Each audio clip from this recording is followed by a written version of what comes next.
This is a tale of a man who was the victim of a drunk driver.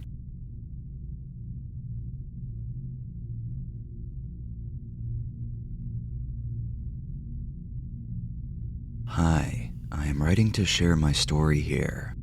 I am a 26-year-old U.S. Army veteran. I am still in the Army Reserves and have been to Iraq.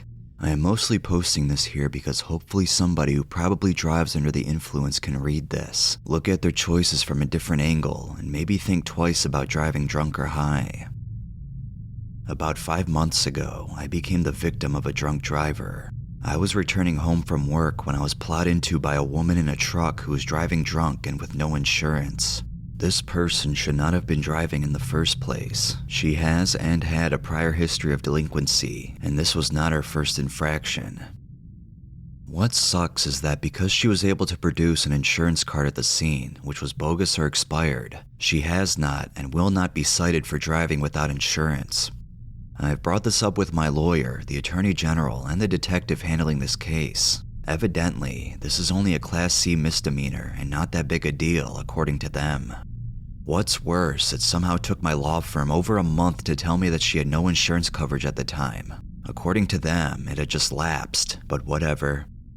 This can be turned into a trip report of sorts, delving deeply into some of the shifts in consciousness I underwent during this very unpleasant ordeal. Although I came out of it with serious but reversible injuries and a few permanent ones, I was actually very fortunate to have survived such a devastating and brutal physical trauma. Here's how it happened.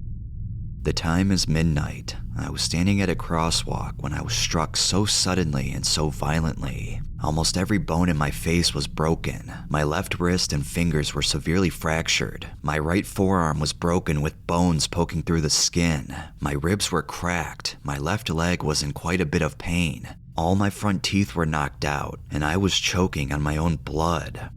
I was conscious the whole time I was waiting for the ambulance with some people who were on the scene, who of course helped me out by calling 911.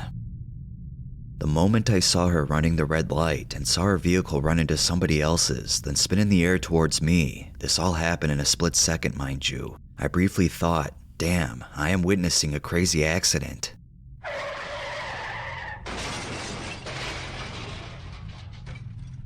The bitch ended up almost hitting a gas pump, but not before hitting my body, which knocked me back about 60 feet or so. I don't recall if I was ever unconscious. I doubt it. The next thing I remember is standing up, facing the other direction, and just being in such intense, undescribable pain that all I could do was yell. I screamed and I yelled very loudly, sort of a primal expression of intense anger and I don't know what. It truly defies adjectives, to tell you the truth. Somebody crossing the street with a cell phone saw me and asked me what was wrong or said something I don't remember. I was just so adrenal, this whole thing seemed impossible, almost like a dream. I specifically remember that at one point I thought I was watching a movie of this, or dreaming, or tripping, or something. There was a concept of, do I deserve this? I just got hit by a fucking truck. This only happens in movies, or something like that, but it was all fleeting. I even remember saying at some point that I'm gonna die now, and by now there were several people on the scene telling me I would live, and that my arm was just broken and I was bleeding a lot and my teeth were knocked out, that the ambulance is on its way. Yeah, I know. On the way to the hospital on the stretcher, the paramedic kept asking me about my chest and back and legs, asking if it hurt anywhere. I was so concerned with choking on my blood or that I would stop breathing, so I kept having him suction the blood out of my nose and mouth, kept asking him if I was in any danger of choking. He kept telling me that he was more concerned with my more serious injuries. The hospital stay was very unpleasant. After my facial surgery, because I had my nose in a splint and my jaws wired shut, they put a tube in my throat so that I could breathe. The tracheotomy left me unable to eat or speak for days, and was perhaps the most unpleasant thing about the whole experience.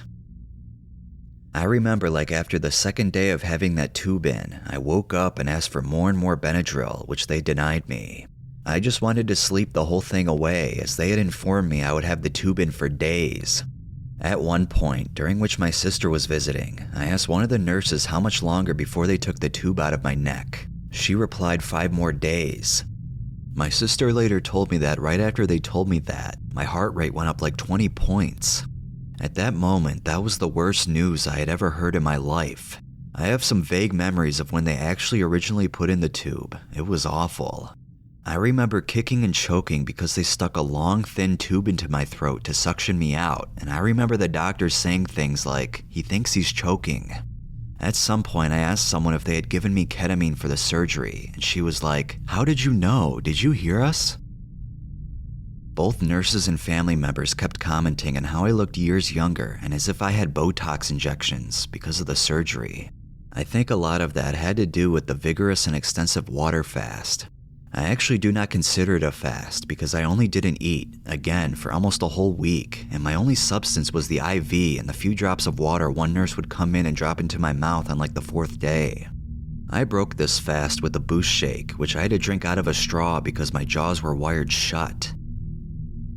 I was fortunate that family members have allowed me to stay at their places between my trips to my appointments in a city in which I don't live. I have had to travel by Greyhound bus many times, depleting my personal savings funds and borrowing left and right from friends and family members for cab fare and other travel expenses. The pain and suffering portion of all this certainly isn't over, not by a long shot.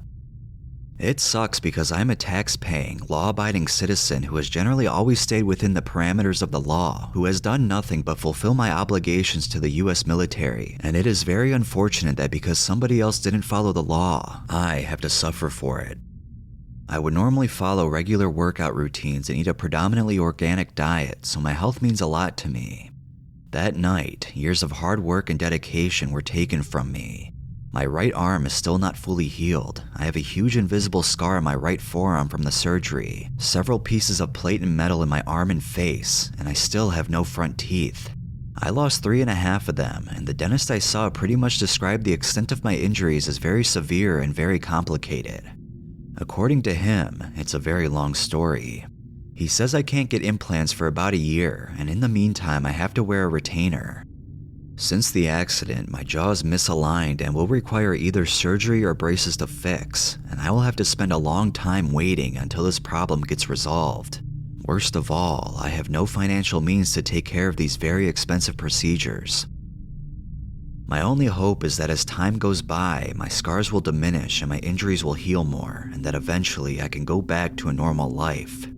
I am extremely depressed and understandably miffed at times, but it is really hard to pick an emotion to describe how this truly feels.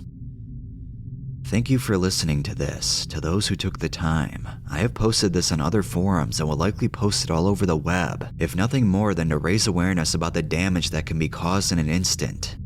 Dude, don't drink and drive. You could kill yourself or somebody else. You don't know how in control you think you are.